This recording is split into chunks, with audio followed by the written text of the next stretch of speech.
Hello, everyone. Welcome back. Bigtime Memories is back at you. I'm Terry Sullivan. This is Dave Drason, and this is a live stream. Do you know what a live stream is? Yeah, when I go to the bathroom.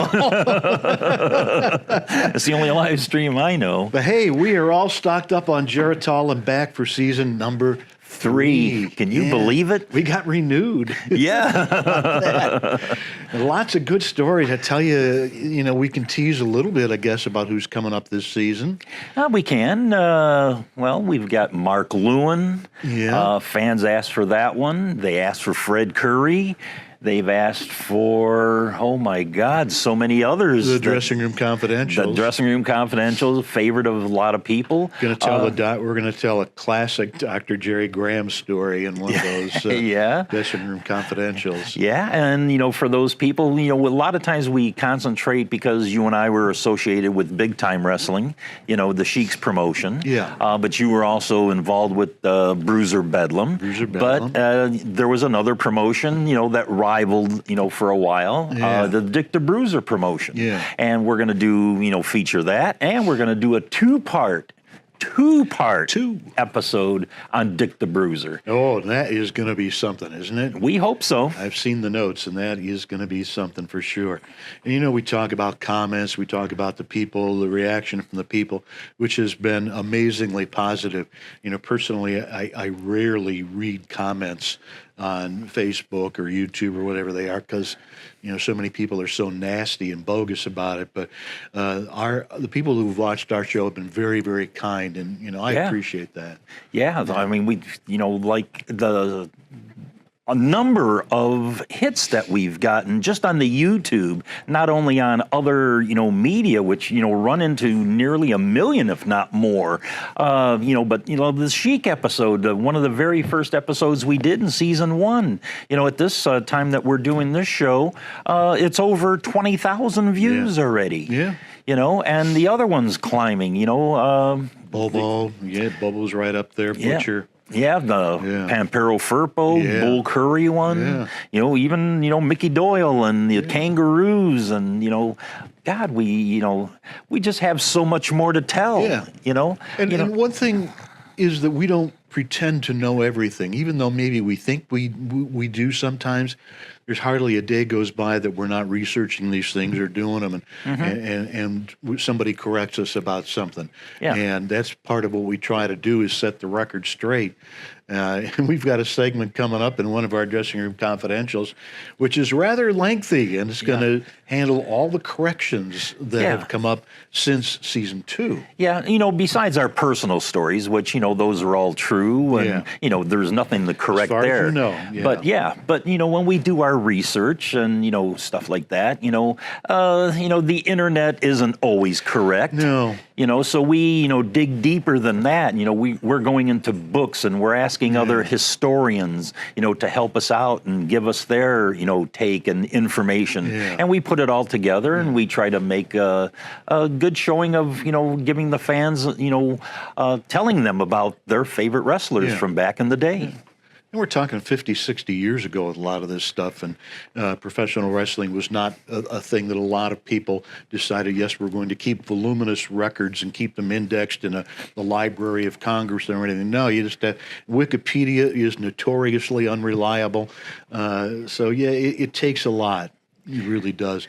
But we want to thank all the people for the questions they've asked. And should we get to the next part of our program? Well, before we do that, we got to thank our crew at Rocks TV. Oh, yeah. Everybody from Bobby and, Carlito and, Rudy and, everybody else who, gives us their time and gives us their energy, to allow us to do what we do here and to, record, big time wrestling history, which nobody has ever done before. No. So we do appreciate that. And speaking of Bobby, are you there? Hello, gentlemen. How are you? Good. Good to see you. Congratulations on season 3. Thank you. This is Bobby Rocks, by the way. What are you, an executive producer, a Johnny-come-lately? What are you? I'm a jack of all trades around here. Sometimes I even take the trash out. That's true. We've gotten a flood of questions since you guys have started the show, and you know, everyone behind the scenes has gathered up these questions, the best of, gotten rid of some of the ones you guys have already addressed a lot, and Yeah. I want to deliver some of these questions. I heard you guys mention Mark Luen, so we'll christen the first question. It's from P to the J 100. And he says, "Hey gentlemen, I am a fan for life. Like someone else, I live in Dayton, and we were at the shows at Hera Arena every time they turn the lights on. Guys, is Mark Luen still living? He was my absolute hero, and I'd love to know how he is doing." We know Dayton, don't we? Yeah, by Dayton, God. Ohio. Yeah. Mark Luen is coming up full show later on in season 3, and we talk a lot about it, but Yeah, Mark Luen is still alive. He's living in the islands, San Juan Islands, off of Washington State, just across from Seattle. with his Malaysian princess that he met in Singapore. Yes, Linda. Yeah, the lovely Linda, Princess Linda. Yeah, I saw him, a few years back at the Pro Wrestling Hall of Fame. We got to talking and stuff, and boy, he still looks great. Yeah, you know, he does. Yeah, still in great shape. Yeah. You know, he looks like he can still go. Yeah, amazing. A guy with that long a career who took the bumps that he did. Most of the guys are dead in their 60s. Yeah. But he's still kicking around and doesn't appear to be using a wheelchair or a walker or anything, right? No, looks great. So, yeah. You know, he's just like you and me. He's lost all his hair. You know, but maybe that's the badge of honor in, you know, the world of professional wrestling, losing your hair, but you're still alive. Yeah. And like you said, most of the guys from big time wrestling, most of them are gone. Yeah. You know, they've passed away. And like you said, they were lucky to reach 60 years of age. Yeah. And it's that, people, over the years who say, oh, wrestling is all fake. Well, all the bumps that these guys take and the toll that they take on the road and being away from their families and stuff like that. Lousy diet. Takes a toll on your body. And that's why they, didn't live to 60 years old. And if they live past 60, God bless them. And Mark Luen is one of them. Yeah. Cowboy Bob Ellis is still alive. Flying Fred Curry. Irish Mickey Doyle. Sonny King. Sonny is still around. Big Jim Lancaster. Yeah. Thunderbolt Patterson. Patterson is still alive and doing well. Yep. Yeah. So, well, does that answer your question, Bobby? It does. And when we're on that subject, we got a question from John Smith. He asked, will we have any wrestlers from Big Time Wrestling on the show? So it kind of on the subject, I felt the answer was kind of in that last question, but if you guys want to address it. We don't have room for walkers and wheelchairs. We'd have to. We could fit a wheelchair in front of us or in between us if we needed. But it's really tough because, like we said, most of the guys from that era have passed away. And if we did, bring any guys in, it's like just say Abdullah the Butcher. Well, he's in a wheelchair, and it's hard living in Atlanta and hard for him to get up here. Right. In the Metro Detroit area where we filmed this. And most of the guys, are in other cities and stuff. And then, who's going to pay for them to come? Because they're not going to pay for it themselves. No. I mean, if you went in your backyard and dig up a bag of money that you got hidden in there, I'm sure you could pay for it. Yeah, not going to happen. Not going to happen with me either. Yeah, it's very difficult for a lot of them to travel a long distance also. But we're we do well with kids and grandkids of big time wrestlers. That might be a better shot. Yeah, we'd love to get Paige Von Hess, Kurt Von Hess's daughter here. Yeah. Oh, she lives in, Canada, but, with the COVID and stuff, not able to travel. We'd also like to get Igor's son, Eric, here, which we tried to do that before, but, our schedules didn't, coincide. But, hopefully one day we can do something with those kind of guys. Yeah. Yep, we can travel. You travel all over the world. We can start traveling to them. Yeah, maybe I can take my Rox, TV little camera with me. I can, borrow the Rox TV helicopter, and maybe. Yeah, that would be a way to go. Hey, okay. Hey, Slapnuts, what's the next question? This next one's from Daniel 8583. Was Ivan Kamelkov the guy who made championship belts?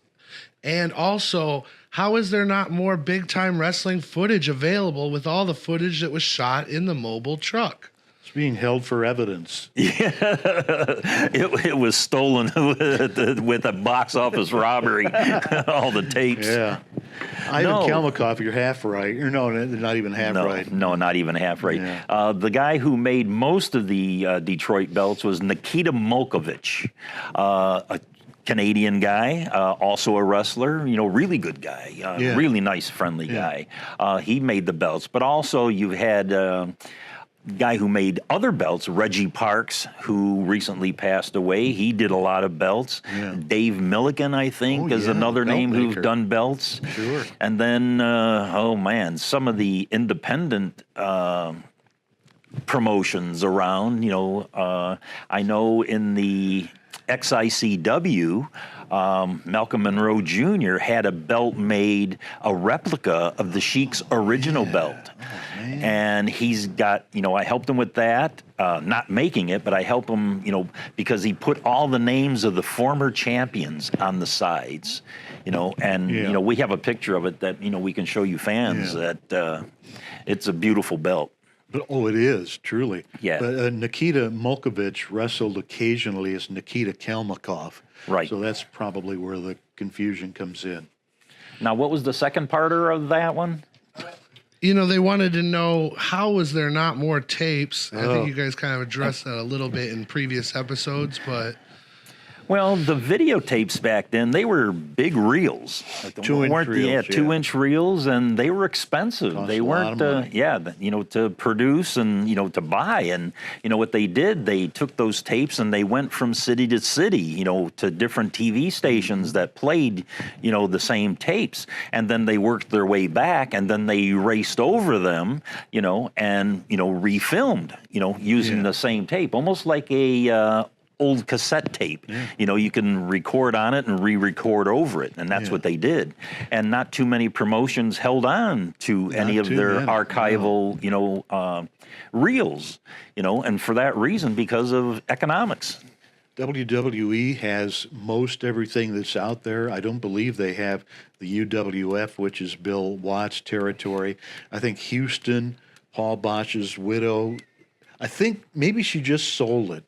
His library, but those are still out there. WWE doesn't have them yet, but they've got, World Class and ECW and WCW, most of that. But, 50, 60 years ago, no one had the foresight to understand that in another half century, people might be interested in seeing those weekly big-time wrestling tapes. Yeah. Who would have thunk it?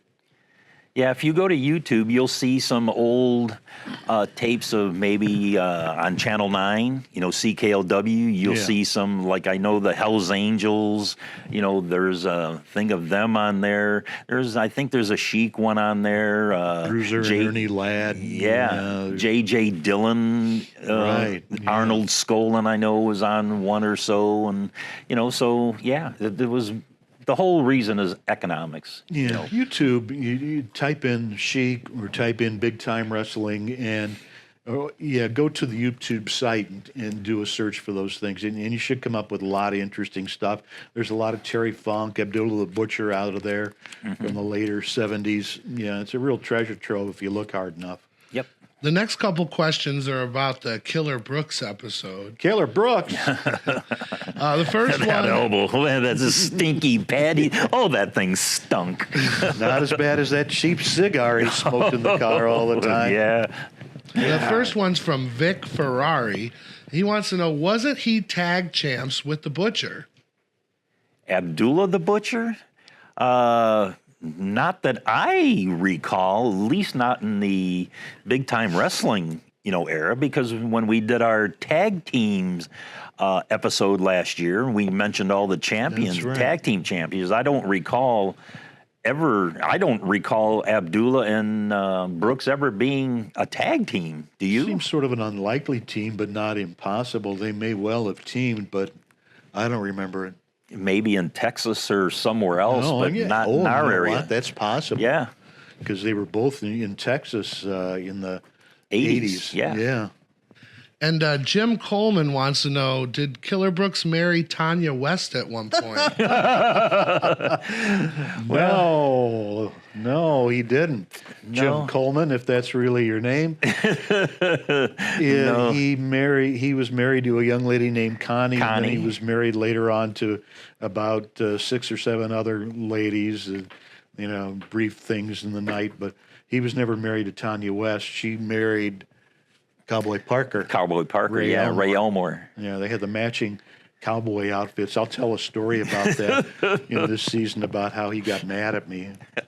Cowboy Parker got mad at me for. You got heat with a cowboy? I did. Yeah.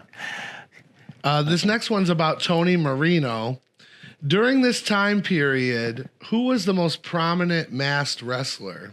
This came on the Tony Marino episode. Boy, who was the most prominent masked wrestler? Student.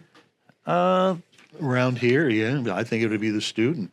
Well, Student, maybe Ben Justice. Right, Ben Justice is a good same one. sort of era. We had Joe Christie, the Masked Marvel, and Jay York, the Yeah, Alaskan. He was maybe a Masked Marvel though the Masked too. Terror, wasn't Masked he? Terror, yeah, Yeah. but that's back into the late '60s. One thing about the Sheik, he didn't use masked wrestlers that much. Quite honestly, Mil Mascaris came in, but just once or twice.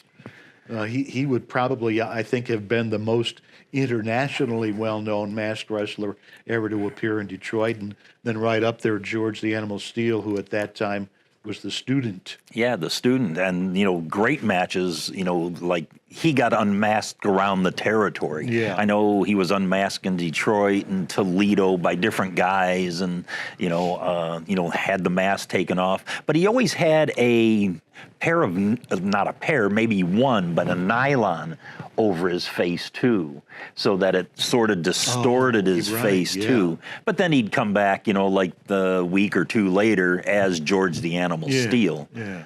Remember the mask matches? The matches where the mask was at stake, and the mask guy would lose, and here goes, they're trying to pull the mask off, and they pull it off, and hello, what's this? Another mask. Yeah. Stipulation didn't say take off all your masks. Well, another one, a couple of them, the Masked Yankees. Oh yeah. God, like we said in the tag team episode, boy, they scared the bejesus out of us. But another one, how about handsome Jess Ortega? That's right. He wore a mask for a while.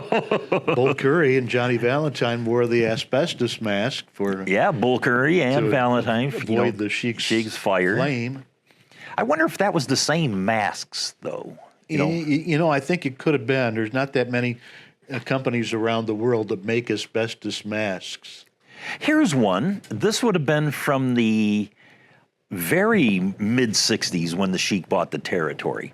Do you remember Lou Klein wearing a mask? Yeah.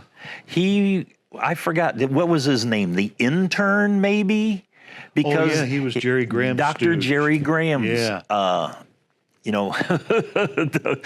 Doctor and the Intern, boy, those two, what a pair. Yeah. The Intern was sort of creepy because he was all hunched over. And, Well, just then you looked had- like a hunchback of Notre Dame kind of deal. And then later you had Bob White as the medic. The medic, that's right. Kay Noble wore a mask. The lady, I think I mentioned that in the ladies episode. She was the nurse. We had one named the Spider. That was Kay Casey Okay. under a mask. That's isn't that the name she used when she was with Universal Wrestling? I don't know. She came in, she wore a mask because nobody from Big Time was supposed to see that she was working for us. Yeah. Well, it wouldn't have made a difference. Yeah. But I know when they unmasked her, the fans were saying, hey, put it back on. No, she was a sweet lady. Yeah, so I think that's every masked wrestler who's appeared in Detroit in the last 75 years. There you go. There you go. The chat room is buzzing. These questions are coming in. And ladies and gentlemen, I will try to get to all your questions before it's over, but just be patient with us. Guys, this next question's from Rock Legend 52. I heard rumors that you two may have been involved in the music scene in the past. Maybe you guys could clarify that. You said this is from Brock Lesnar? Rock Legend, but Brock Lesnar actually also wants to know. Yes. Well, he's a big fan of mine, you know. I do. He won't leave the station sometimes. Well, I know, your involvement in Toledo. You What were was a the question? I was thinking of my... No, they're asking us music about business. Yeah. Yeah, I was a rock and roll DJ. In fact, I DJ'd a lot of different formats and rock and roll mainly in Toledo, WIOT radio. Did that for full-time and part-time for, 15, 20 years, something like that. Yeah, it was a good time. Yeah, and me, being a drummer, I was a drummer since I was a kid. I've played, studio stuff a little bit here and there. I, jammed with, a bunch of people.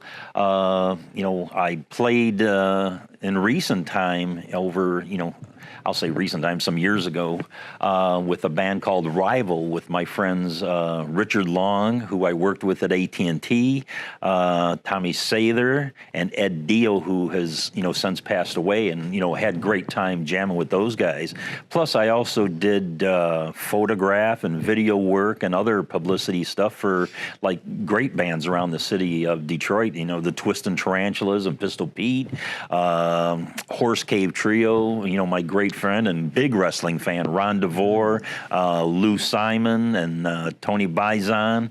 Done stuff for the Orbitsons and, so many other bands that, I have a huge music collection at home, CDs, still cassette tapes, albums, it's when I'm in my car, and I'm always have music going. Gotcha. It's either rock and roll, blues, rockabilly, and even I love classical stuff. Just anything besides country or rap. Sorry. Another Bobby Heenan line. I hate two kinds of music, country and western. Yeah. So did you ever work for the Bumpin' Uglies? I know them, but I never. Mysterious Movato and his brother. Yeah, know them well, but I've never seen them live. I've always wanted to, but whenever they played out, those kind of guys played in small clubs, and it's like they go on at 11, 12 o'clock at night, Yeah. and I've already got an hour sleep in by that time. Gotcha. Yeah. Okay, my man. So the next question is actually a really good one. I like it. Jeff Dillon wants to know, who was the biggest heel but the nicest person? It's J.J. Wow. Dillon asking. J.J. Dillon's asking that Yes. one? Yeah. Just to mention on J.J. Dillon, and it's not him who's asking the question, but the Sheik gave J.J. Dillon his start here in Detroit. Yeah. As referee and wrestler. It's true. And I think he did something else in the wrestling business over the next 30, 40 years. Something, He yeah. might have done Yeah. something. But, boy, the nicest heel, but the nicest guy. Oh, man, the list is long. Furpo, when he was a bad guy. Pampero Firpo, Sheik. of course. Sheik. Sheik, you had to be in his circle, though. Yeah, he was very untrusting of the general population. That was something that was a learned trait that he had. Yeah. Bull Curry. Oh, Bull Curry's a sweetheart. Yeah. Definitely. Killer Brooks. Brooks was a great guy. We had so much fun with Brooks, and Ben Justice was. They were mostly all nice guys away from the ring. Yeah. There were very few that I ever had any problems with. Big Bad John did not like me, and I don't know why, and I don't care. But he was just, he was not a nice person. Yeah. Well, me. there is, and I always said that the heels, over the time of my life in, wrestling, I always say the heels are the nicest guys They away from the ring, as opposed to the baby faces, the good guys. They were like the egomaniacs and, always snub people and snub Yeah. their fans, and not all of them, but I'm saying on a majority. Yeah, I You agree. know, but then there's some heels like you mentioned, Big Bad John and Bulldog Brower, and there's a few other ones that no matter what you did, you just couldn't get along with them. Yeah, most of them kept it pretty professional in the dressing room. Don't bother me, I won't bother you, and kept it light and didn't get into heavy topics, no politics or religion for the most part, thank God. But I'd say our greatest memories are with the heels. yeah, Yeah. I'd say so. Yeah. Sure, lots of fun. BTM fan 1982 says, I really loved the Chic House episode. Do you guys have any plans to go on location again in the future? Well, I'd say, if Rocks TV, and the guys, the crew are willing and able, I think we should do an episode at Terry Sullivan's house. That ain't happening, believe me. No. You're not invited, no offense. No, really good friend Dave St. Ange. Hopefully he's going to set us up and we're going to do a tour of Cobo Arena. It's, bring back the memory of what it used to be, but, they revamped it. It's no longer an arena anymore. It's more of a banquet facility and meeting facility. It's 2 levels now. So it's like, what you would think of the arena itself and the seating, it doesn't exist anymore. Mm-hmm. But on the outer skirts and the lower levels, the hallways and the old pillars that if you know where you're at in the arena, because, we roamed that arena, for years. You still have the ramp that goes all the way around the outside of the shell? No, that's gone. Oh, yeah. wow. The box office area, that's all gone. Oh, But we hope to do an episode at Cobo Arena and let you fans know, who have memories of being there, of what it looks like today. Where are you going on your next vacation? I'm going to Europe. We'll go with him. Use his frequent flyer miles. That's going on the road. We can cover European wrestling. Oh, and another one. Hopefully, I'm sure they will. The Rocks TV crew will be going because this will be the first time anybody's hearing this. We know that in September, I think it's September 17th, there's going to be a fan fest in Metro Detroit area. A lot of wrestlers are coming in. You and I will be doing, hopefully, a live Bigtime Memories show with fans in attendance. That'll be a first for us. And it should be a fun time, fun day. Oh, yeah. I remember the one Monroe DBA did in 2017, the Welcome Back to Cobo, and first black man to ever run wrestling in Cobo Arena, and made his dad proud for sure, because that was a great time. Met a lot of our old friends, and he had 2 different wrestling events during the day, one in the evening. Yeah, fan fest during the day and a wrestling show at night. Jim Cornette had Jim Cornette. Oh, geez. Santino Marella didn't get along. Yeah, I was there with Corny, and that didn't go well. It did for a while. We had a lot of fun. Saw a lot of great guys. Gary Kamensak and Brian Buchanan and Gary Mancuso and Leonard Brand and so many of the old photographers and friends. Oh, Brad McFarlane. Yeah. Saw those guys, and it was so funny. I'll never forget this until the day I die. I'm so embarrassed.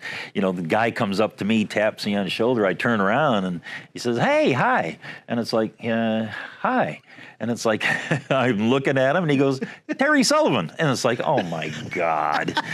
I didn't recognize you at all. We've been in touch, but hadn't seen each other since the the Great Recession. Yeah, we hadn't seen each other in about, 45 years?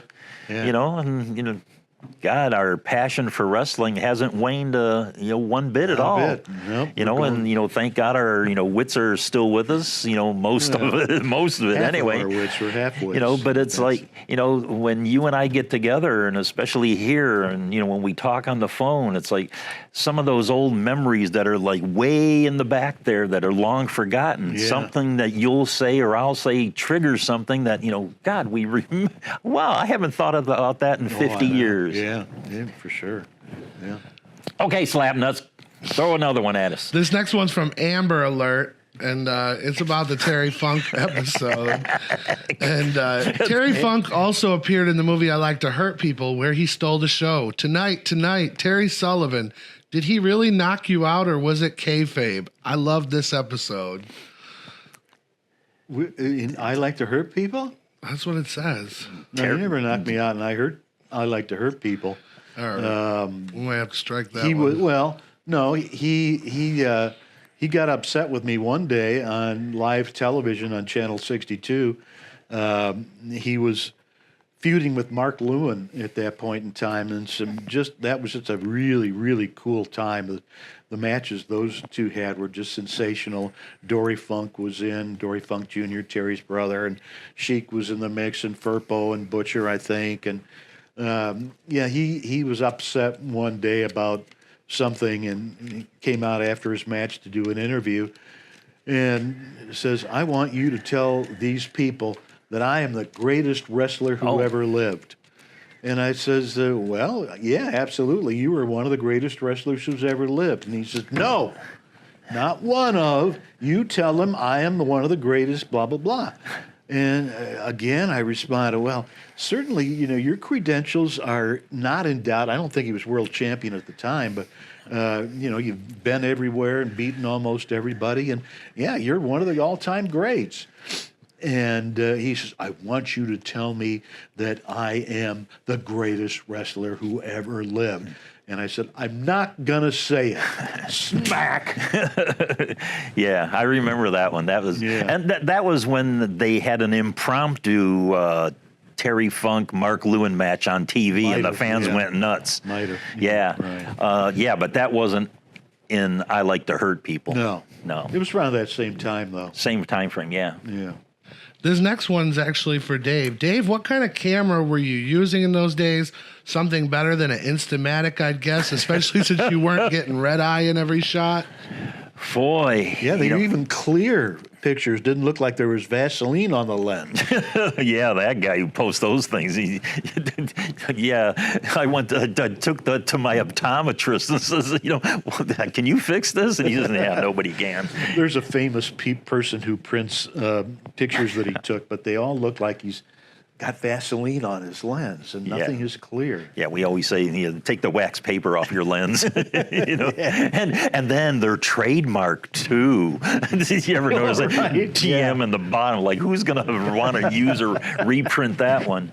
But no, back to the here. Let me start with this. My very first Cobo show that I went to, I took my mother's Brownie camera. So that was the very first one I used, and I think I might have told the story here on another episode or so, but what happened was I had one roll of film, and back then, it was a roll of 12. It's like, you had to crank everything, and you had to have the little flash bulb in there. And after the matches were over, I opened the camera up to see what the pictures looked like.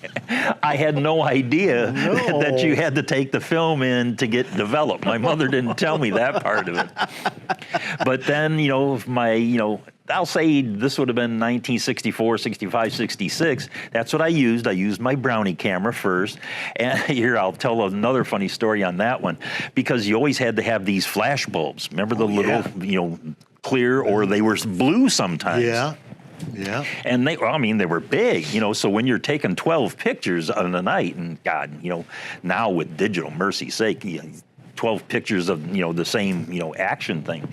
But yeah, so I didn't keep them in the sleeve that they came in. So that was the winter time, and I took all the flash bulbs out and I put them in my coat pocket. And then it's like I'm sitting down next to Dawn Porter and Cleo Lane, in my front row seat there, and all of a sudden, whoa, it got hot.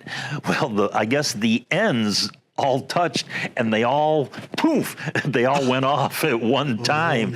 And it's like I couldn't reach into my pocket because it was so hot, but after a while, I finally went in there, and they were all fused together. It was all one big, so I never got to take any photos that night because back at then, you needed a flash. Yeah. And then I think I switched to a swinger camera. Oh, there you go. It was a Polaroid swinger. So it's like, you take the picture and then you slide the piece out and then you wait, 2 minutes or so, then you peel back and then you get to see the photograph. Those, yeah. Yeah, so I used that. Then I used the Instamatic, with the flash cube. Remember the flash cubes? Yep. So you get 4 flashes off of one cube. Mm-hmm. So it was the little thing like that. And then I remember getting my first 35 millimeter camera. Boy, I don't remember the brand. Minolta.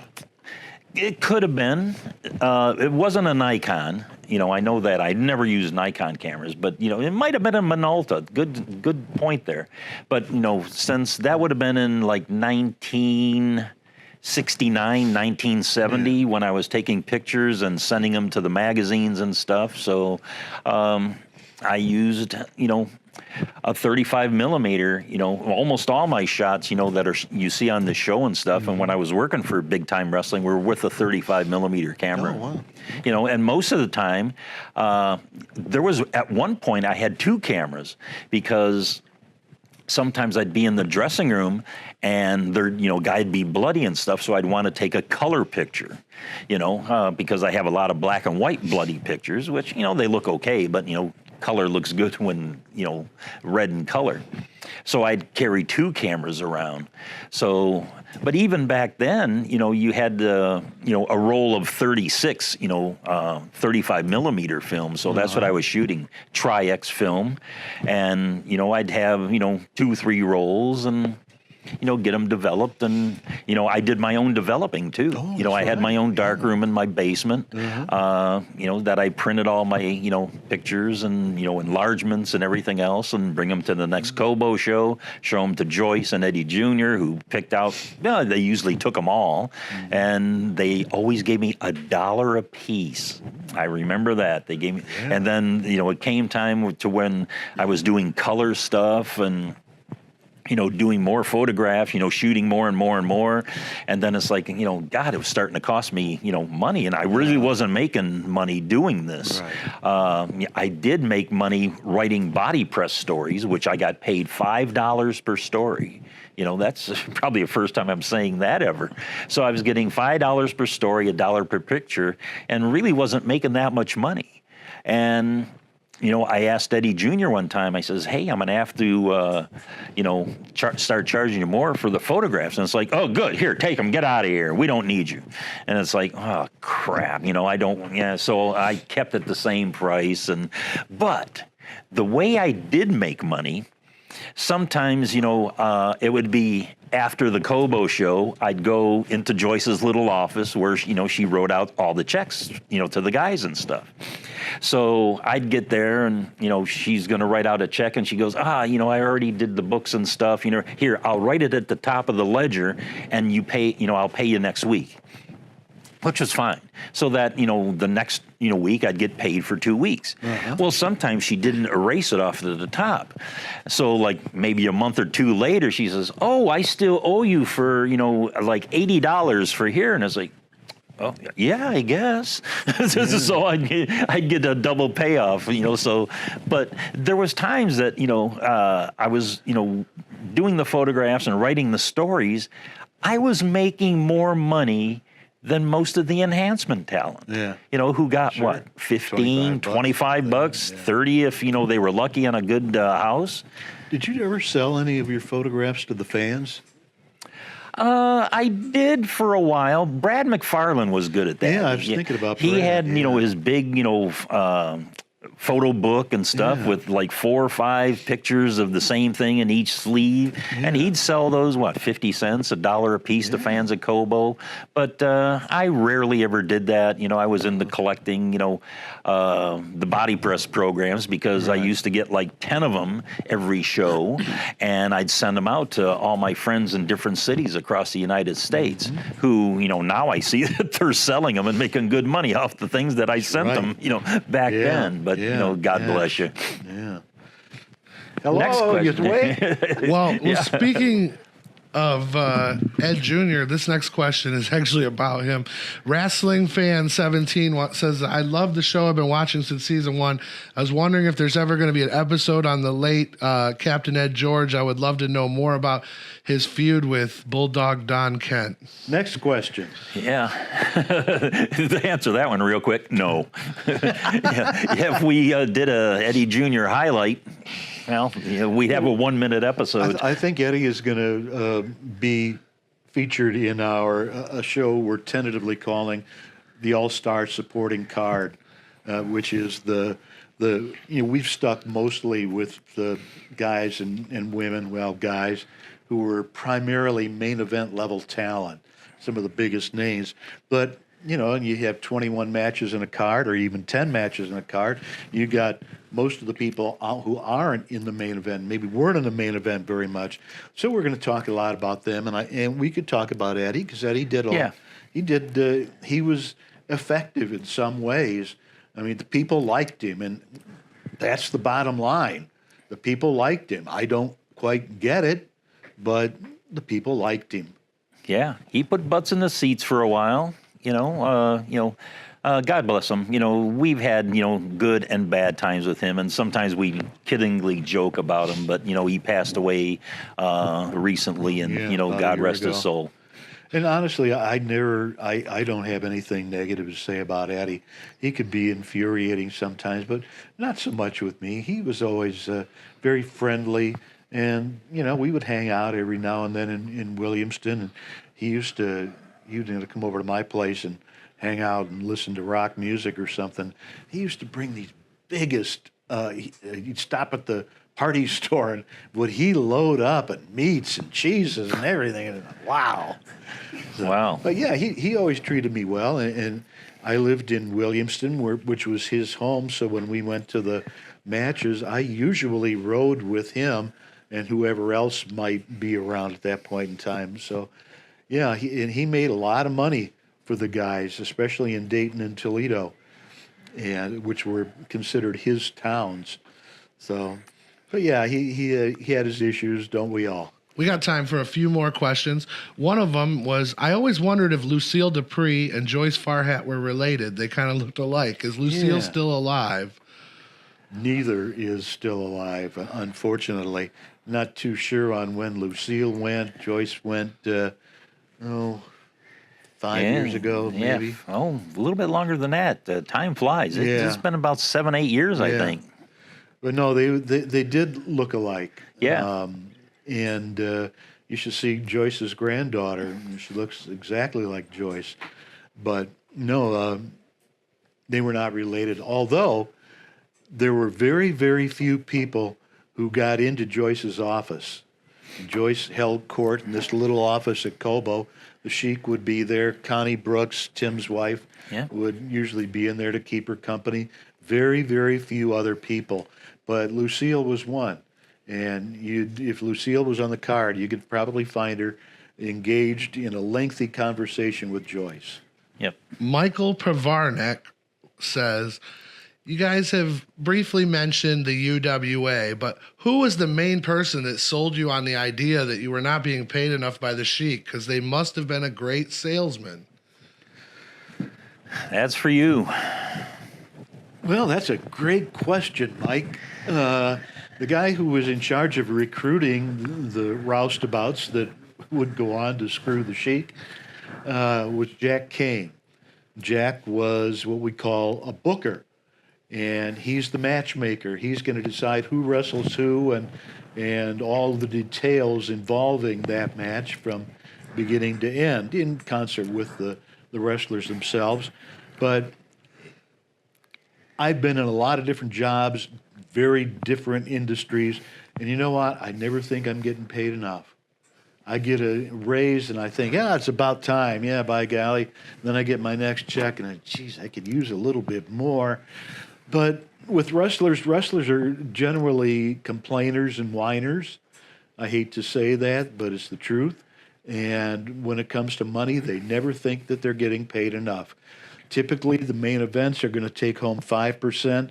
The next couple of matches down 3% each, and then it goes from there based on how much is left to dole out. So, and especially if the wrestlers talk to each other and they find out, oh, Sputnik Monroe made $45 and I only made $35. Well, there might be a lot of reasons for that, but that's what the promoter does. They make those hard decisions. But yeah, it was Jack Kane who basically he understood the fact that people were not happy. And this is also at the time when the guys were making these lengthy trips to New York State where there were no crowds, therefore very little money, and you'd end up losing money on a trip. So he picked up on that, and away we went. It just started to like a little tidal wave. Who do you think he approached first? Brooks. Probably Brooks. Yeah. Then Marino. Yeah. It's almost like Michael Corleone, interrogating, was it Paulie or something? Who approached you? Well, you got to consider who he needed to fill out a promotion or fill out a card. And probably first and foremost, he was going to need a high-quality bad guy and a high-quality good guy. So he got Marino and he got Brooks, which was a hot feud. Problem, people had already seen it now for about a year. It was everywhere. Well, then you had Ben Justice. Louie, Psycho, Homer Odell, Rip Hawk, Chris Markoff, Carl Von Schatz. Blackjack Luca. Dr. Beach. Dr. Beach, Bad News Jackson, we called him.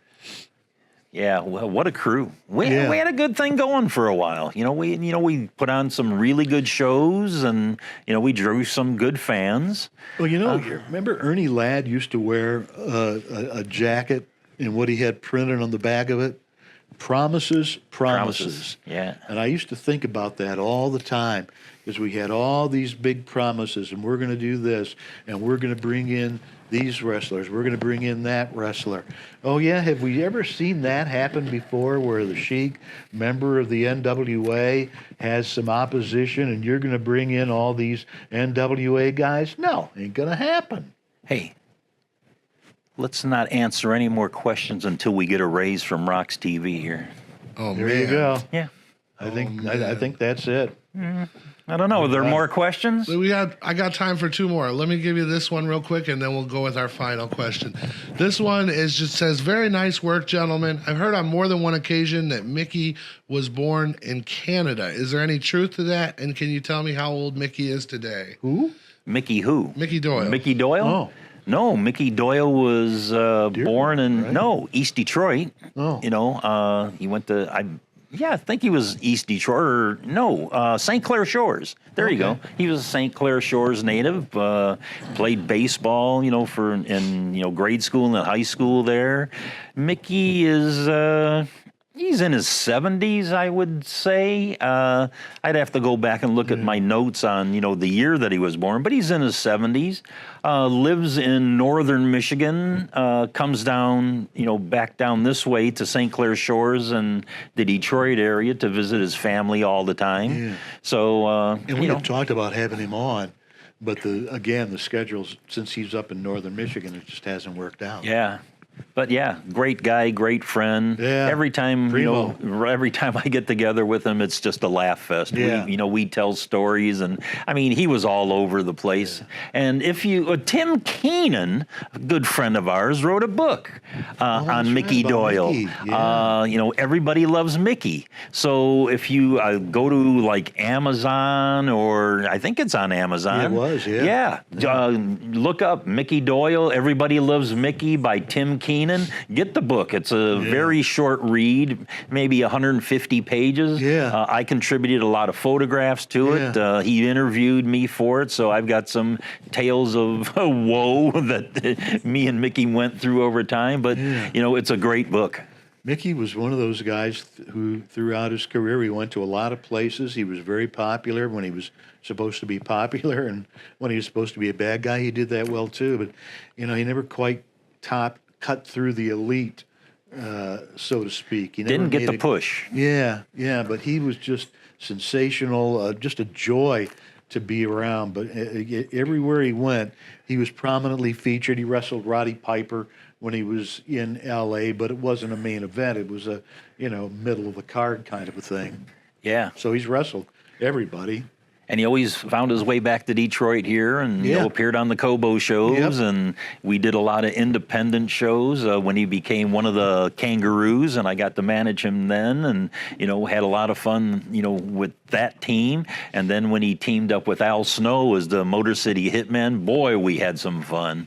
And Al Snow, boy, his career really took off after maybe me and Mickey were holding him back for some reason. I don't know. But, Al Snow, great guy. Mickey Doyle, great guy, too. I wanted to just say thank you guys so far. This working with you these 2 seasons have been wonderful. Our final question to take us out is, beyond what you mentioned at the beginning of today's live stream, what wrestlers can we look forward to seeing profiled in the future? Oh boy, you fans, whenever you watch one of our episodes, be it, on one of the features or one of the dressing room confidentials or whatever, leave a comment. We get, like the Chic, episode, 20,000 views, Bobo, 15,000 views on YouTube, so 15,000 people have watched it, but only 50 people have left a comment. That's all we ask. If you take the time, we appreciate you taking the time to watch our episodes, but please leave a comment. That's the only way we know what we're doing right, what we're doing wrong, if we need corrections, and, that's the only way we find out who you want us to feature. Like people are saying George Steele and Dusty Rhodes, and Don Kent. Don Kent, and we did Terry Funk, but what about Dory Funk? And you fans have to let us know what you want to see, and me and Terry will do it. Yeah, but then it's got to, from there, it's got to be somebody that we have ideally some personal interaction with, so we can really talk about what they're like and why they were the way they were. And a lot of these guys, I've sat in the Sheraton Cadillac bar with Dory Funk a couple of times, but we didn't talk much about the inside of wrestling, So a lot of times we think about who can we do that's going to take a substantial amount of time and make it worth your while to watch it, because some of these shows go a half hour, an hour. Yeah. So we've got some segments coming up with multiple people where we'll deal with more than just one person per show. I think those will be fun too, because there's a lot of guys that might not have been main eventers and might not have been around a long time, but they've got some fabulous stories to tell, really interesting stories. I ain't doing anything more until we get our raise. Right. We want our raise. I'll give you some rays. Just walk out that door over there. Oh, it is sunshiny out there outside today. So that wraps it up. Thanks for throwing your questions at us. We had a lot of fun, brought back a lot of great memories, and hopefully we answered your questions. Keep the questions coming. Maybe we could do another episode like this. There you go. And usually we do an outro of introducing a wrestler. Who would we want to do today? Nobody? We could do Bobby Rocks. Let's do Bobby Rocks. How about that, Mr. Slapnuts extraordinaire? Here he comes, ladies and gentlemen, from the bowels of the Jefferson Event Center in Trenton, Michigan. He has wreaked havoc wherever he appears, from coast to coast and border to border. He is the Annihilator. He is Bobby Rocks. We didn't say how much he weighed and where he comes from. That's what people want to know.